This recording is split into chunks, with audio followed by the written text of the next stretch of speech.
Tugas kelompok geografi. Manfaat citra penginderaan jauh untuk jaringan transportasi dan tata guna lahan. Anggota kelompok Hoirul Zikri, Muhammad Taufik, dan Dea Novrianti. Manfaat dalam bidang transportasi. 1. Memantau kemacetan dan alur lalu lintas dengan penginderaan jauh. Kita bisa melihat ruas jalan mana yang padat atau macet. Dengan mengetahui keadaan ini, pihak berwenang seperti polisi lalu lintas dapat melakukan penanganan seperti pengalihan arus ke jalur alternatif atau pemberlakuan jalan satu arah. 2. Memantau kemacetan kendaraan. Penginderaan jauh dapat digunakan untuk memberi peringatan telah terjadi kecelakaan.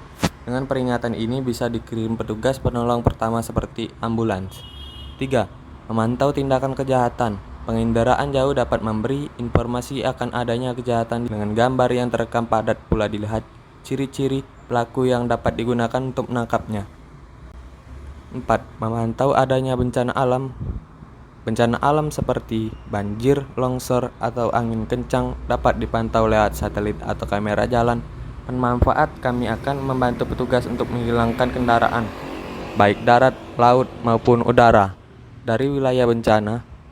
5. Merancang rute lalu lintas dengan informasi tentang kepadatan arus kendaraan. Pemerintah dapat merancang rute baru untuk mengurangi beban alur kendaraan pada jalur padat. Misalnya adalah rencana tol Antasari Depok yang dirancang pada untuk mengurangi beban kendaraan dari Depok dan sekitarnya menggunakan jarum pasar YPL Jagorawi. Citra penginderaan jauh terkait tata guna lahan. 1. Pemetaan penggunaan lahan untuk mengetahui apakah lahan yang Anda gunakan sesuai dengan peruntukannya. Misalnya, pemetaan lahan pertanian, permukiman, atau kawasan industri. 2. Penentuan arahan lahan. Penentuan lokasi ketersediaan sumber daya air dapat digunakan untuk pertimbangan dalam menetapkan arahan penggunaan lahan sebagai kawasan lindung, kawasan penyanggang, kawasan budidaya, kawasan pertanian, kawasan pemukiman, atau bahkan sebagai kawasan penunjang untuk kegiatan pertambangan.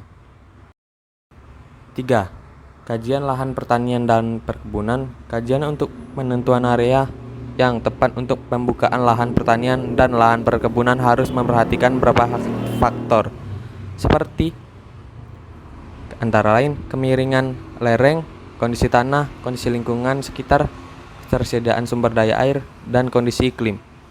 Hal ini dilakukan dalam rangka menjaga kelestarian lahan pertanian, stabilitas lingkungan, analisis degradasi lahan, dan identifikasi sumber daya air, serta analisis keruangan.